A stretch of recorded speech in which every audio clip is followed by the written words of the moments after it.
નમસ્તે વિદ્યાર્થી મિત્રો, આજે આપણે ધોરણ 8 વિષય સામાજિક વિજ્ઞાન પાઠ 9 ઈસવીસન 1857 નો સ્વાતંત્ર્ય સંગ્રામ એ પાઠની ચર્ચા કરીશું। એ પાઠમાં પહેલા આપણે પ્રસ્તાવના આપેલી છે, પછી છે 1857 ના સંગ્રામના કારણો છે, સંગ્રામનું આયોજન અને મંગલ પાંડે છે, પછી છે સંગ્રામનો વ્યાપ અને આગેવાની કોણે કરી એ છે, પછી છે 1857 નો સંગ્રામ અને ગુજરાત રાજ્ય, બરાબર। પછી છે સંગ્રામનો અંત કેવી રીતે થયો, પછી સંગ્રામની નિષ્ફળતા, સંગ્રામના પરિણામો અને અસરો, બરાબર।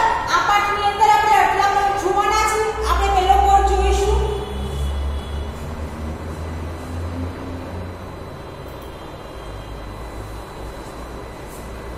પ્રકરણ 9 ઈસવીસન 1857 નો સ્વાતંત્ર્ય સંગ્રામ। પ્રસ્તાવ। વિદ્યાર્થીઓ સ્ક્રીન પર આપેલા નકશાના આધારે 1857 ના વિપ્લવના કેન્દ્રોની યાદી બનાવશે। ભારતમાં યુરોપીય પ્રજાના આગમન અને ખાસ કરીને ભારતમાં બ્રિટિશ શાસનની નીતિ રીતિના પરિણામે રાષ્ટ્રવાદનો ઉદ્ભવ થયો હતો। ઈસવીસન 1857માં ભારતમાં એક મહત્વની ઘટના બની। આ ઘટનાને ભારતમાં રાષ્ટ્રવાદના ઉદયના મહત્વના પરિબળોમાં પ્રથમ ઘટના તરીકે ગણવામાં આવે છે। ઈસવીસન 1857માં બ્રિટિશ શાસન સામે સશસ્ત્ર સંગ્રામની શરૂઆત થઈ। તેની શરૂઆત મેરઠમાં લશ્કરના સિપાહીઓએ કરી। ત્યારબાદ આ સંગ્રામ થોડા સમયમાં ઝડપથી ભારતના વિવિધ પ્રદેશોમાં ફેલાયો। જાણવા જેવું, ભારતીય લશ્કરી છાવણીઓમાં સિપાહીઓને સ્વાતંત્ર્ય સંગ્રામમાં સામેલ થવા માટે સંદેશાઓ મોકલવામાં આવ્યા। છુપા સંકેત તરીકે રોટી અને કમળ ફેરવવામાં આવ્યા। કમળ અને રોટી સ્વીકારનાર ટુકડી સંગ્રામમાં જોડાવા તૈયાર છે એનો અર્થ કરવામાં આવતો। સંગ્રામ થોડા સમયમાં ઝડપથી ભારતના વિવિધ પ્રદેશોમાં ફેલાયો। હવે આપણે જુઓ 1857 નો જે સંગ્રામ છે એ કઈ રીતે આખા ભારતની અંદર અહીંયા નકશા સ્વરૂપે પણ સમજણ આપણે સાથે સાથે આપેલી છે કે ભાઈ ઉત્તર ભારતથી લઈ દક્ષિણ ભારત, પૂર્વ અને પશ્ચિમ ભારત છે, આખા ભારતની અંદર ભાઈ આ 1857 નો જે સંગ્રામ છે એ વિપ્લવ ધીમે ધીમે એમ કહેવાય કે એનો વ્યાપ વધતો ગયો હતો, બરાબર। શું કામ કે એનું મેઇન કારણ એ હતું કે ભાઈ અંગ્રેજોનો દિવસે ને દિવસે એમ કહેવાય કે ભાઈ ત્રાસ વધવા લાગ્યો। એ ત્રાસ ને એમ કહેવાય કે પછી આપણી ભારતની જે એ સમયની એમ કહેવાય કે પ્રજા હતી એ થોડી જાગૃત થઈ અને જાગૃત થવાની સાથે સાથે તમે જોઈ શકો છો કે બધા જ એક સાથે એમ કહેવાય કે આખા ભારતની અંદર બધી જ જગ્યાએ લોકો વિરોધ કરતા આપણે જોવા મળે છે। વિવિધ જગ્યાએથી એમ કહેવાય કે આ સંગ્રામની રેલીઓ નીકળવા માંડી, સંદેશા જોડાવા માંડ્યા। લોકો એમ કહેવાય કે આખા ભારતના જેટલા પણ પ્રાંતો હતા એ સમયના એ પ્રાંતો એક થઈ અને કામ કરવા લાગ્યા। આગળ જોઈએ। સંગ્રામમાં લશ્કરમાં ભારતીય સિપાહીઓ ઉપરાંત અસંતુષ્ટ રાજાઓ, ઠાકોરો, જમીનદારો, ખેડૂતો વગેરે પણ જોડાયા હતા। આ મહાન સંગ્રામે ભારતમાં બ્રિટિશ સામ્રાજ્યના પાયા હચમચાવી નાખ્યા હતા। ઈસવીસન 1857ના સંગ્રામના કારણે ભારતમાં બ્રિટિશ શાસને અપનાવેલી દમનકારી કૂટનીતિના કારણે ભારતમાં બહોળા પ્રમાણમાં ઉભો થયેલો અસંતોષ ઈસવીસન 1857ના સંગ્રામનું મુખ્ય કારણ હતું। આ અસંતોષ ઉભો થવા પાછળના ઘણા કારણો હતા। સામાજિક અને ધાર્મિક કારણો। કંપની સરકારે સામાજિક હવે 1857 નો જે સંગ્રામ થયો એના માટે કારણો કયા જવાબદાર હતા એવું પૂછવામાં આવે તો આપણે પહેલું જ આપણે કારણ આપ્યું છે કે સામાજિક અને ધાર્મિક કારણો। એ સમયની સામાજિક પરિસ્થિતિ તમે જુઓ તો આપણે ખબર જ છે કે સમાજની અંદર ઘણા બધા કુરિવાજો હતા, બરાબર। આપણે ધાર્મિક દ્રષ્ટિએ જુઓ તો એ સમયનો જે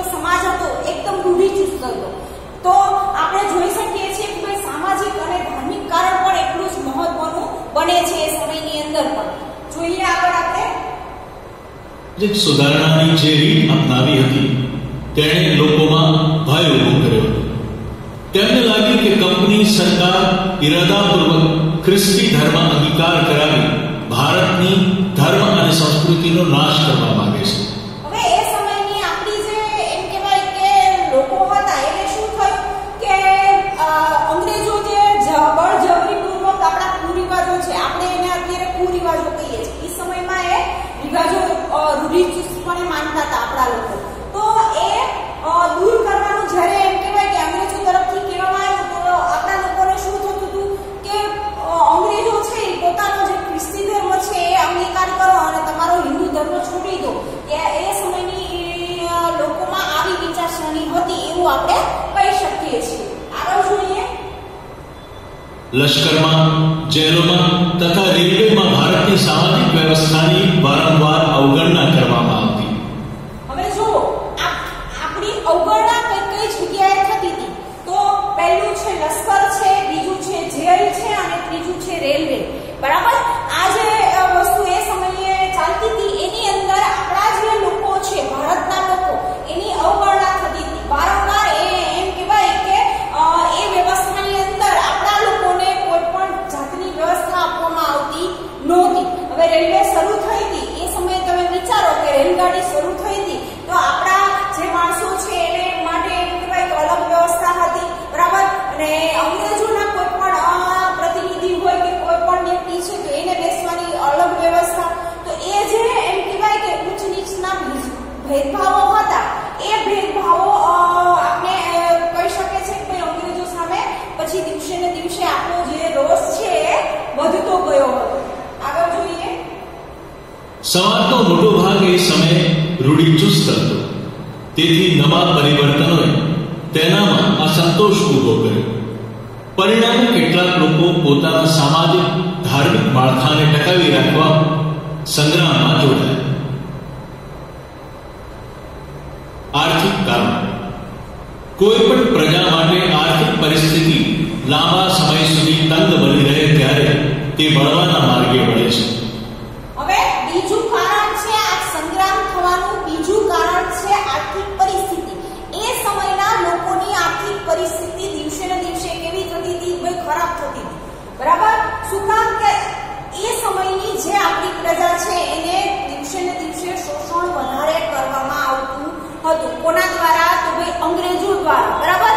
વારંવાર એમ કહેવાય કે શોષણ કરી અને એ સમયના લોકોને હેરાન કરવામાં આવતા. તો કોના દ્વારા? તો આપણે યાદ રાખીશું ભાઈ અંગ્રેજો દ્વારા. અંગ્રેજોનો ભારતમાં આવી ઈસ્ટ ઇન્ડિયા કંપનીની સ્થાપના કરવા પાછળનો મૂળભૂત હેતુ ભારતની સમૃદ્ધિ બ્રિટનમાં ખેંચી જવાનો હતો. વળી તેમની શાસન પ્રણાલી પણ ભારતના ભોગે ઇંગ્લેન્ડને સમૃદ્ધ બનાવવાની હતી. ભારતની મોટાભાગની પ્રજા ખેતી પર આધારિત હતી. કોર્નવોલિસની કાયમી જમાબંધી અને મનરોની રૈયતવારી પદ્ધતિના કારણે જમીનદારો તથા ખેડૂતો પાસેથી જમીનો છીનવાઈ ગઈ. હવે કોર્નવોલિસ અને મનરો નામના જે અંગ્રેજો હતા એ સમયે જે એને એમ કહેવાય કે જમીન વહેંચણી પદ્ધતિનો વિકાસ કરેલો એના કારણે આપણા જે ખેડૂતો છે, આપણે ખબર જ છે કે ભારત દેશની મોટા ભાગની વસ્તી છે એ ખેતી ઉપર આધાર રાખે છે. બરાબર. ખેતી એ આપણો મુખ્ય વ્યવસાય છે. તો એ સમયે એમ કહેવાય કે મોટા ભાગના લોકો ખેતી સાથે જોડાયેલા હતા અને દિવસે ને દિવસે એમ કહેવાય કે એની જમીનો પણ જતી રહે એટલું દેવું થઈ જતું હતું અને અંગ્રેજો એટલી એમ કહેવાય કે કર વસૂલી કરતા હતા એવું આપણે કહી શકીએ છીએ. આગળ જોઈએ. તેથી તેઓ સંગ્રામમાં જોડાયા. ખેતીની જમીન સૂતરાળ તથા રેશમી કાપડનો ઉદ્યોગ પણ પડી ભાગે તે માટે ભારતીય કાપડ ઉપર 70 થી 80% જકાત નાખી, જેથી તે મોંઘું બને. બીજી બાજુ ઇંગ્લેન્ડથી ભારત આવતા કાપડ તથા અન્ય માલ ઉપર જકાત ઓછી રાખી, જેથી તે સસ્તું મળતા ભારતીય ઉદ્યોગ ધંધા પડી ભાગ્યા. ભારતમાં ઘણા કારીગરો ખાદી, શાળ પર કાપડ વણાટ જેવા ગૃહ ઉદ્યોગોથી રોજી રોટી મેળવતા. મશીનો પર તૈયાર થઈ સસ્તા ભાવે મળતા ઇંગ્લેન્ડના કાપડની સામે તેઓ ટકી ન શકતા ગૃહ ઉદ્યોગો પડી ભાગ્યા. ભારતમાં તે સમયે ગળી ઉદ્યોગ તથા ચા કોફીના બગીચાઓની મોટા ભાગની માલિકી અંગ્રેજો ધરાવતા. હવે તમે વિચારો કે આપણે અલગ અલગ ખેતી કરતા સૂત્ર કાપડનો ઉદ્યોગ પણ એ સમયે એમ કહેવાય કે વિશ્વમાં વિશ્વ સ્તરે આપણે ખૂબ જ પ્રખ્યાત હતા. તો એ ઉદ્યોગ પણ પડી ભાંગ્યો. બીજું આપણો ગળીનો ઉદ્યોગ છે. ત્રીજું ભાઈ ચા અને કોફીની જે ખેતી છે એ ખેતી પણ એ સમયે આપણે કહી શકીએ છીએ કે અંગ્રેજોના હાથમાં આવી ગઈ. જે પણ ઉત્પાદન થાય એનું ક્યાં વેચાણ કરવું, કેટલું વેચાણ કરવું, કેટલો ભાવ રાખવો, એ બધી જ વસ્તુઓ એ સમયની અંદર ભાઈ અંગ્રેજો કરતા હતા એવું આપણે કહી શકીએ છીએ. આગળ જોઈએ. તેઓ ખેડૂતોનું શોષણ કરતા. આમ આર્થિક કારણોસર જમીનદાર, ખેડૂત તથા કારીગર વર્ગ પણ સંગ્રામમાં જોડાયો. રાજકીય કારણો. ઈસવીસન 1764ના બક્સરના યુદ્ધમાં વિજય બાદ દિવાની સત્તા મળતા ઈસ્ટ ઇન્ડિયા કંપનીએ વિસ્તારવાદની નીતિ અપનાવી. હવે આપણે પહેલું જોયું સામાજિક અને ધાર્મિક કારણ, બીજું જોયું આર્થિક કારણ અને આ ત્રીજું કારણ છે રાજકીય કારણ. બરાબર. રાજકીય કારણ પણ 1857નો જે સંગ્રામ છે એના માટે જવાબદાર છે. તો એ કઈ રીતે જવાબદાર છે? તો 1764ની અંદર જે બક્સરનું યુદ્ધ થયું હતું એ યુદ્ધ બાદ એમ કહેવાય કે દીવાની સત્તા છે એ દિવસે ને દિવસે ઈસ્ટ ઇન્ડિયા કંપની પોતાનો વિસ્તાર વધારવાની નીતિ અપનાવતી હતી. કે ઈસ્ટ ઇન્ડિયા કંપની આપને ખબર જ છે ભાઈ અંગ્રેજ સરકારની હતી. તો એ સમયે અંગ્રેજો પોતાનો વિસ્તાર વધારવો, કઈ રીતે આખા ભારત ઉપર વર્ચસ્વ કરવું એવું જ વિચારતા હતા એવું આપણે કહી શકીએ છીએ.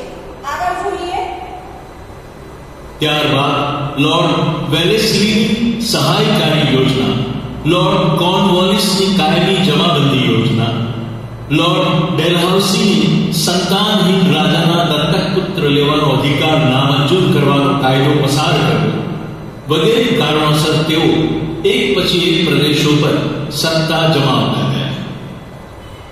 ડેલહાઉસીએ પોતાની યોજના હેઠળ નાગપુર, સતારા, તાંજોર, કર્ણાટક, ઝાંસી જેવા રાજ્યો છીનવી લીધા. દાખલા તરીકે ઝાંસીના રાજવી ગંગાધર રાવ નિસંતાન અવસાન પામતા તેના દત્તક પુત્રનો અધિકાર અમાન્ય કરી રાણી લક્ષ્મીબાઈ પાસેથી ઝાંસીની સત્તા છીનવી લેવામાં આવી. હવે એ સમયે તમે રાજકીય સ્તરનું એક એક્ઝામ્પલ આપને આપવામાં આવ્યું છે કે નિસંતાન જે રાજાઓ હતા, બરાબર, નિસંતાન રાજાઓનું રાજ્ય અંગ્રેજો એ સમયે પોતાની સત્તામાં લઈ લેતા. એનું એક આપણે ઝાંસી જે રાજ્ય હતું રાણી લક્ષ્મીબાઈનું એનો અહીંયા એક દાખલો આપેલો છે. એ દાખલા દ્વારા કે ભાઈ એને દત્તક પુત્ર લીધો હતો, બરાબર. રાણી લક્ષ્મીબાઈ અને ગંગાધર તિલક છે, ગંગાધર રાવ છે, એ બેને પોતાનો જે નિસંતાન હોવાના કારણે દત્તક પુત્ર લીધો તો ભાઈ એ તમે દત્તક પુત્ર લીધો છે તો એ વસ્તુ ચાલશે નહીં, બરાબર, એ તમારું સંતાન નથી એવું કહી અને એ ઝાંસીનું રાજ્ય એ સમયે ખાલસા કરાયું હતું. આ અન્યાયનો સામનો કરવા ઈસવીસન 1857ના સંગ્રામમાં લક્ષ્મીબાઈએ ઝાંસી પ્રજાનું નેતૃત્વ સંભાળ્યું. ડેલહાઉસીએ અવધના નવાબ વાજિદ અલી શાહને રાજકીય અવ્યવસ્થાના બહાના હેઠળ પદભ્રષ્ટ કરી તેમનું રાજ્ય ખાલસા કર્યું.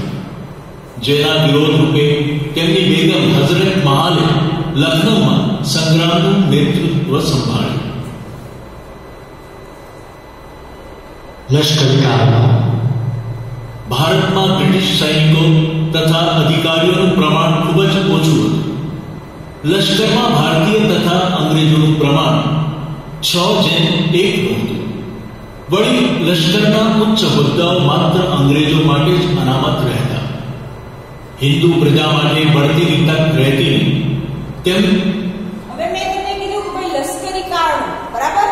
હવે રાજકીય કારણો જોયા એના પછીનું લશ્કરી કારણો. લશ્કરી એટલે કે એ સમયમાં જે લશ્કર હતું તો એ લોકો શું કરતા હતા, ભાઈ અંગ્રેજોના જે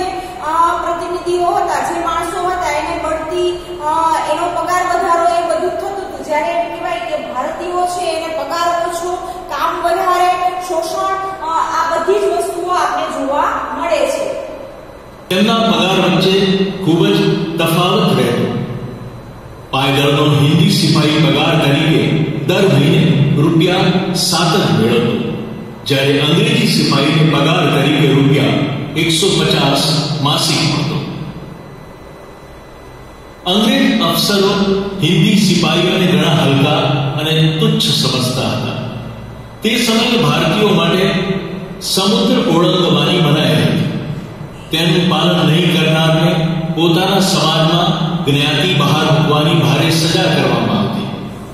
ભારતીય સમાજના લોકો તે સમયે સમુદ્ર ઓળંગવાને પાપ સમજતા અને તેમ કરનારને સમાજ બહિષ્કૃત કરતો. જેમ કે કરસનદાસ મૂળજી, મહેપતરામ રૂપરામ જેવા સુધારકોને ઇંગ્લેન્ડ જવા બદલ જ્ઞાતિ બહાર મૂકવામાં આવ્યા હતા. હવે એ સમયે આપણી એમ કહેવાય કે ભારતની જે લોકો હતા એમાં એક માન્યતા હતી કે સમુદ્રને ઓળંગવો એ સમયમાં એમ કહેવાય કે પાપ ગણાતું હતું. હવે આપણે ખબર જ છે કે પહેલાના સમયની અંદર એક દેશમાંથી બીજા દેશમાં જવા માટે આપણે સમુદ્રનો ઉપયોગ વધારે કરતા હતા. તો આવા બે વ્યક્તિનું એક્ઝામ્પલ આપેલું છે આપણે, કરસનદાસ મૂળજી અને મહેપતરામ રૂપારામ નામના જે બે વ્યક્તિ છે. એમ કહેવાય કે ભારતમાંથી બીજા દેશમાં ગયા હતા, તો આપણા ભારતના લોકોએ એને નાત બહાર મૂકવામાં આવ્યા હતા. હવે નાત બહાર મૂકવા, તમને એ પ્રશ્ન થાય કે નાત બહાર મૂકવા એટલે કે ભાઈ એની સાથે કોઈ પણ વ્યક્તિ છે એ વ્યવહાર રાખશે નહીં, બરાબર. એ પરિવારને અલગ કરી દેવામાં આવતો હતો. નાના ગામડાની અંદર આ પહેલાના સમયની અંદર વધારે થતું હતું. એને કોઈ બોલાવે નહીં, એની સાથે કોઈ વાતચીત ન કરે, કોઈ પણ જાતનો વ્યવહાર ના કરે, બરાબર.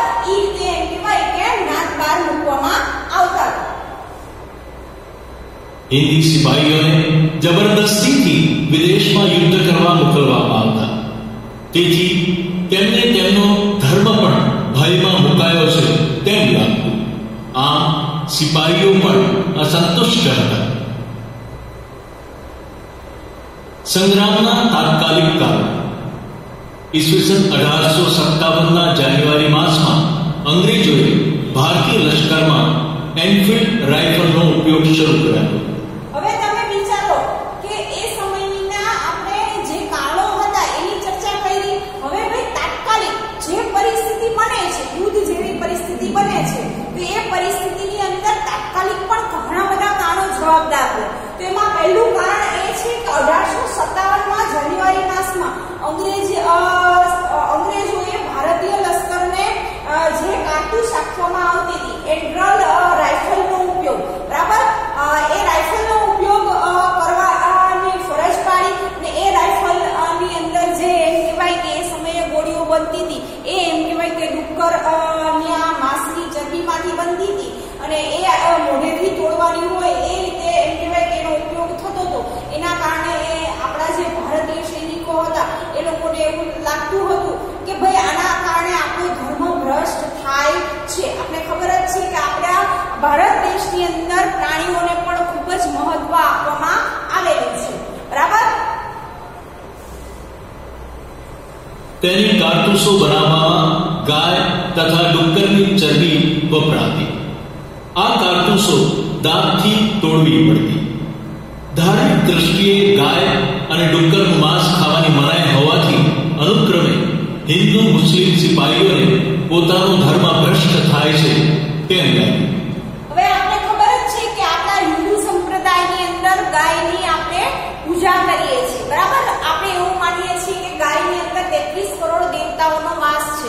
તો ભાઈ એ ગાયની ચરબીનો ઉપયોગ થયેલી ગોળીઓ મોઢેથી તોડવી, બરાબર. આપણે ખબર જ છે કે એનું માંસ પણ આપણે ખાવામાં ઉપયોગ કરતા નથી. અને એ કારતૂસોને જ્યારે એમ કહેવાય કે આપણા ભારત દેશના હિન્દુ સિપાહી હોય કે મુસ્લિમ સિપાહી હોય મોઢેથી તોડવી પડતી. તો ભાઈ એ લોકોને પોતાનો ધર્મ ભ્રષ્ટ થયો છે. તો એ વસ્તુ એ સમયે એ લોકો માનતા હતા એવું આપણે કહી શકીએ છીએ. આગળ જોઈએ. જેથી તેમણે ઉપરી અધિકારીઓને ફરિયાદ કરી, પણ સમસ્યાનું નિરાકરણ ન આવતા બહેરામપુરની 19મી પલટને આ કારતૂસો વાપરવાની ના પાડી. પરિણામે આખી પલટન બરતરફ કરવામાં આવી. હવે એ સમયે 19 નંબરની જે પલટન હતી એ પલટન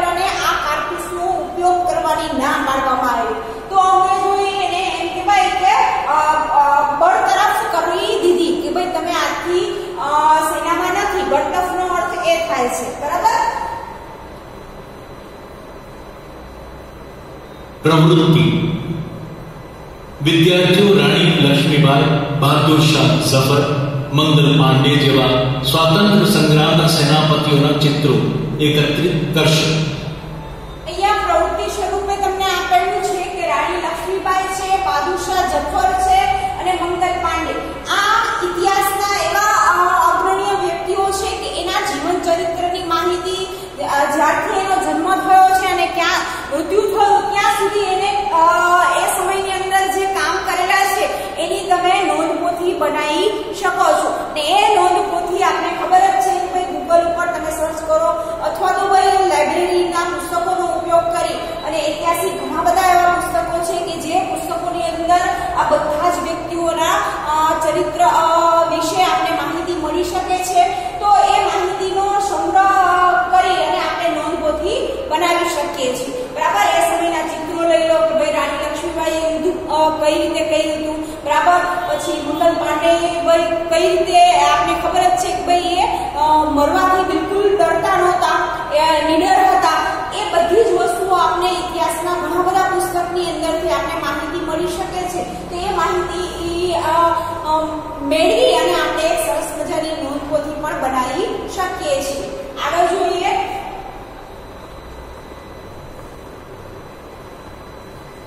વિદ્યાર્થી મિત્રો, આ વિડીયોની અંદર અહીંયા સુધી રાખીશું.